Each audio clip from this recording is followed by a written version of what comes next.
नमस्कार सभी को। आज हम कक्षा 4 हिंदी का 7वां पाठ, जिसका नाम है दान का इशारा, इस पाठ को पढ़ेंगे। ये एक कहानी है जिसे सुकुमार राय के द्वारा लिखा गया है। अब इस कहानी को पढ़ते हैं कि एक था राजा।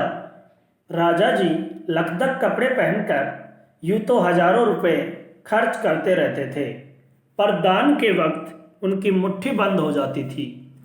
राजसभा में एक से एक नामी लोग आते रहते थे, लेकिन गरीब, दुखी, विद्वान, सज्जन, इनमें से कोई भी नहीं आता था, क्योंकि वहां पर इनका बिल्कुल सत्कार नहीं होता था। देखिए, एक राजा था। वो महंगे महंगे कपड़े पहनकर खुद के ऊपर तो हजारों रुपए खर्च करता रहता था, लेकिन किसी को बिल्कुल भी दान नहीं देता था। और दान का नाम सुनते ही उसकी मुट्ठी बंद हो जाती थी, मतलब वो किसी को नहीं देता था। राज्यसभा में एक से एक अच्छे लोग आते थे, लेकिन गरीब कोई नहीं आता था। गरीब, दुखी और विद्वान या सज्जन आदमी कभी कोई भी राज्यसभा के अंदर नहीं आया, क्योंकि उन लोगों का वहां पर आदर नहीं किया जाता था। और राजा खुद के ऊपर ही अनेकों पैसे खर्च करते रहता था। एक बार उस देश में अकाल पड़ गया। पूर्वी सीमा के लोग भूखे प्यासे मरने लगे। राजा के पास खबर आई। वे बोले, यह तो भगवान की मार है, इसमें मेरा कोई हाथ नहीं है। लोगों ने कहा, महाराज, राज भंडार से हमारी सहायता करने की कृपा करें, जिससे हम लोग दूसरे देशों से अनाज खरीदकर अपनी जान बचा सके। राजा ने कहा, आज तुम लोग अकाल से पीड़ित हो, कल पता चलेगा कहीं भूकंप आया है। परसों सुनूंगा कहीं के लोग बड़े गरीब हैं, 2 वक्त की रोटी नहीं जुटती। इस तरह सभी की सहायता करते करते जब राज भंडार खत्म हो जाएगा, तब खुद में ही दिवालिया हो जाऊंगा। यह सुनकर सभी निराश होकर लौट गए। देखिए, हमने देखा था वो राजा किसी को दान नहीं देता था। तो एक बार क्या हुआ, जिस देश का वो राजा था उसी देश में अकाल पड़ गया। तो जो पूर्वी सीमा थी उस देश की, वहां के लोग भूखे पैसे मरने लगे। यानी ना तो उनको खाने को मिलने लगा, ना पीने को, तो वो भूख और प्यास के से मरने लगे। उसी समय राजा के पास ये खबर आई कि पूर्वी सीमा के लोग भूख और प्यास से मर रहे हैं। तो उन्होंने कहा, इसमें मेरा तो कोई हाथ नहीं है, ये तो भगवान की मार है, ये तो भगवान की मार है।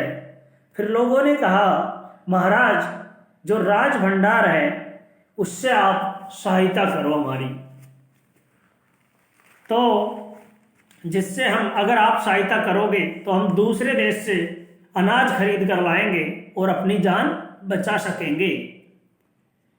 फिर राजा क्या कहते हैं इतना सुनने के बाद में, आज तुम लोग अकाल से पीड़ित हो, आज तुम लोग अकाल से परेशान हो, कल पता चलेगा कि कहीं भूकंप आया है, परसों सुनूंगा कि कहीं के लोग बड़े गरीब हैं, उनको 2 वक्त की रोटी नहीं मिलती। तो इस तरह अगर मैं सभी की सहायता करने लगूंगा तो पूरा राज भंडार ही खाली हो जाएगा और मैं तो दिवालिया हो जाऊंगा। दिवालिया का मतलब होता है जिसकी आर्थिक स्थिति बिगड़ जाए। तो अर्थात मैं खुद ही दिवालिया हो जाऊंगा ऐसे करते करते। और ऐसा कहकर उन लोगों को, बेचारों को, राजा ने वापस भेज दिया और वो भी परेशान होकर वापस लौट गए। इधर अकाल का प्रकोप फैलता ही जा रहा था। न जाने रोज कितने ही लोग भूख से मरने लगे।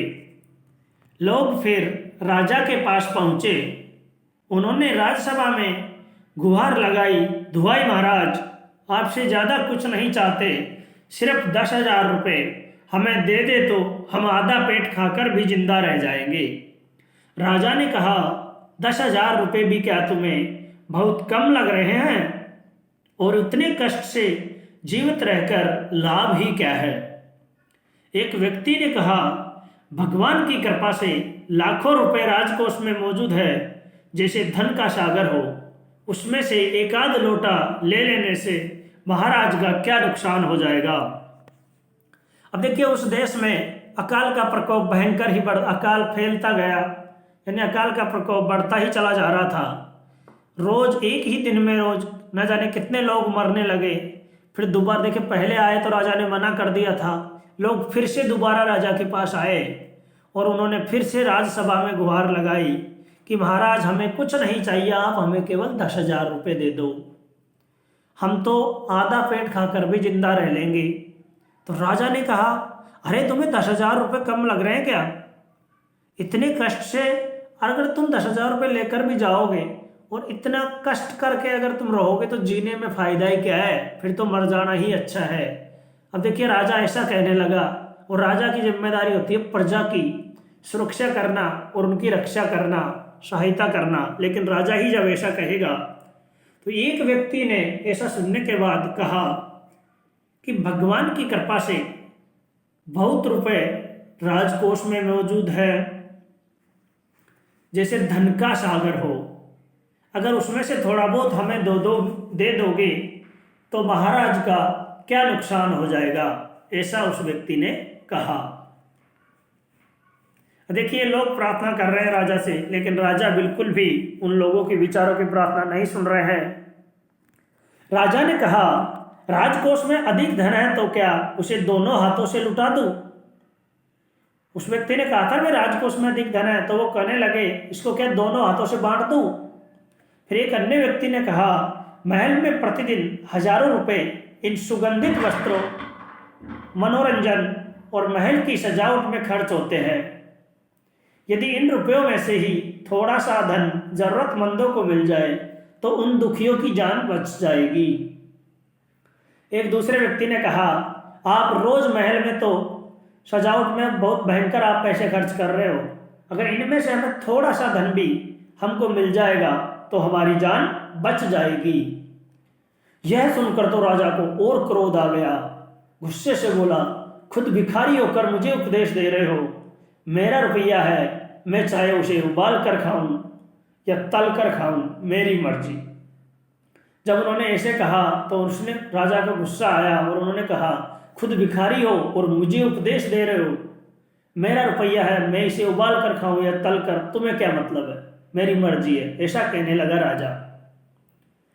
तुम उसे अगर उसी तरह बकवास करोगे तो मुश्किल में पड़ जाओगे, इसीलिए इसी वक्त तुम चुपचाप खिसक जाओ। राजा ने कहा, अगर तुम इसी तरह बकवास करते रहोगे तो संकट में पड़ जाओगे, इसलिए तुम यहां से चुपचाप निकल जाओ। राजा का क्रोध देखकर लोग वहां से चले गए। राजा हंसते हुए बोला, छोटे मुंह है बड़ी बात, अगर 100-200 रुपये होते तो एक बार सोच भी सकता था, पहरेदारों की खुराक 2-4 दिन कम कर देता और यह रकम पूरी भी हो जाती, मगर 100-200 से इन लोगों का पेट नहीं भरेगा, एकदम 10,000 मांग बैठे, छोटे लोगों के कारण नाक में दम हो गया है। देखिए उन लोग तो वहां से चले गए राजा का गुस्सा देखकर, और फिर राजा हंसते हुए बोला, अगर 100-200 रुपये की बात होती ना तो मैं एक बार सोच भी सकता था, इन पहरेदारों की खुराक कम कर देता, लेकिन ये लोग तो एक बार में ही 10,000 मांग बैठे, इन छोटे लोगों के कारण मेरी नाक में दम हो गया है, अर्थात मैं परेशान हो गया हूं, ऐसा राजा कहने लगा। यह सुनकर वहां उपस्थित लोग हाँ हूं कहकर रह गए, मगर मन ही मन उन्होंने भी सोचा, राजा ने यह ठीक नहीं किया, जरूरतमंदों की सहायता करना तो राजा का कर्तव्य है। 2 दिन बाद न जाने कहां से एक बूढ़ा सन्यासी राज्यसभा में आया। उसने राजा को आशीर्वाद देते हुए कहा, दाता कर्ण महाराज, बड़ी दूर से आपकी प्रसिद्धि सुनकर आया हूं, सन्यासी की इच्छा भी पूरी कर दो। अपनी प्रशंसा सुनकर राजा बोला, जरा पता तो चले तुम्हें क्या चाहिए, यदि थोड़ा कम मांगो तो शायद मिल भी जाए। देखिए जब राजा ने कहा था मैं 100-200 रुपये चाहिए होते तो मैं दे देता, लेकिन ये लोग तो एक बार में 10,000 रुपये मांग बैठे। तो ये सुनकर जो राज्यसभा में उपस्थित व्यक्ति थे वो सब हाँ हूँ करके रह गए। वो लोग भी मन ही मन तो सोच रहे थे ये राजा ने ठीक नहीं किया, लेकिन उनका किसी का कहने का साहस नहीं हुआ। वो कह रहे थे राजा का कर्तव्य क्या है? जरूरतमंद लोगों की सहायता करना ही राजा का कर्तव्य है। अब क्या होता है, देखिए, जब ये चल रहा था तो 2 दिन बाद एक बूढ़ा सन्यासी राजा की सभा में पहुंच जाता है और वो जाते ही राजा को आशीर्वाद देता है और कहता है, दाता कर्ण महाराज, आपकी बहुत प्रसिद्धि सुनी, आपका मैंने बहुत नाम सुना है, तो आप मेरी भी इच्छा पूरी कर दो। यह सुनकर राजा, जब उसकी प्रशंसा की ना सन्यासी ने, तो राजा बोला, जरा पता तो चले तुम्हें क्या चाहिए, अगर थोड़ा कम मांगोगे तो शायद मैं आपको दे दूंगा। ऐसा राजा उस सन्यासी से कहने लगा। सन्यासी ने कहा, मैं तो सन्यासी हूं, मैं अधिक धन का क्या करूंगा, मैं राजकोष से 20 दिन तक बहुत मामूली भिक्षा प्रतिदिन लेना चाहता हूं। मेरा भिक्षा लेने का नियम इस प्रकार है, मैं पहले दिन जो लेता हूँ दूसरे दिन उसका दुगना, फिर तीसरे दिन उसका दुगना, चौथे दिन तीसरे दिन का दुगना, इसी तरह से प्रतिदिन दुगना लेता जाता हूँ। भिक्षा लेने का मेरा यही तरीका है। अब सन्यासी ने कहा, मैं सन्यासी हूँ, मुझे ज़्यादा पैसे नहीं चाहिए, आप मुझे केवल 20 दिन तक मामूली भिक्षा दे दो, और मेरा जो नियम होगा, आप पहले दिन जितना दोगे दूसरे दिन उसका दुगना, फिर अगले दिन उसका दुगना, मतलब रोज ही मैं दुगना दुगना भिक्षा लेते चला जाऊंगा। मेरा भिक्षा लेने का यही तरीका है, यह सन्यासी ने कहा। तो राजा बोला, तरीका तो समझ गया, मगर पहले दिन कितना लोगे, यही तो असली बात है। 2-4 रुपये से पेट भर जाए तो अच्छी बात है, मगर एकदम से 20-50 मांगने लगे तब तो 20 दिन में काफ़ी बड़ी रकम हो जाएगी। जब सन्यासी ने कहा, मुझे ज़्यादा कुछ नहीं चाहिए, आज जितना दोगे कल उसका दुगना, और रोज उसी प्रकार आप दुगना दुगना धन मेरे को देते रहना। तो राजा बोला, मैं तरीका तो आपका समझ गया, मगर पहले दिन कितना लोगे मेरे को ये बताओ। अगर 2-4 रुपये से आपका पेट भर जाए तो अच्छी बात है, और अगर एकदम से आप लोग 20-50 रुपये मांगने लगोगे तो ये तो 20 दिन में बहुत बड़ी रकम हो जाएगी। सन्यासी ने हंसते हुए कहा, महाराज मैं लोभी नहीं हूं। सन्यासी ने ऐसा सुनकर कहा, महाराज मैं लोभी नहीं हूं, आप मुझे आज 1 रुपया दे दीजिए, लेकिन 20 दिन तक आप दुगने करके देते रहने का हुक्म दे दीजिए। आज तो मुझे आप 1 रुपया दीजिए, लेकिन 20 दिन तक आप दुगना करके देते रहिएगा। यह सुनकर राजा, मंत्री और दरबारी सभी की जान में जान आई। जब भिखारी ने 1 रुपये का नाम लिया तो सभी शांत हो गए और कोई भी परेशान नहीं रहा, और राजा ने हुक्म दे दिया कि सन्यासी ने जैसा कहा है वैसा ही किया जाए। मतलब सन्यासी को 20 दिन तक राजकोष से भिक्षा दी जाती रहे। सन्यासी राजा की जय जयकार करते हुए घर लौट गया। सन्यासी तो वहां से घर लौट गया। राजा के आदेश के अनुसार सन्यासी रोज आता और राज भंडारी प्रतिदिन हिसाब करके सन्यासी को भिक्षा देने लगा।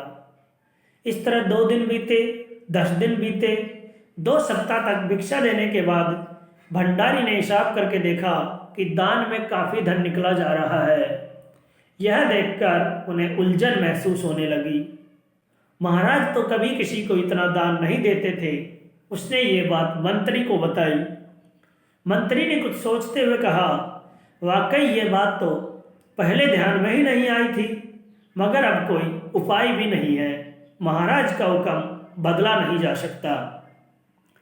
और देखिए, जब राजा ने आदेश दे दिया इस सन्यासी को आप रोज दुगना कर करके पैसे देते रहिए, तो वो सन्यासी रोज आने लगा और राज भंडारी उसे रोज हिसाब कर करके भिक्षा देने लगा।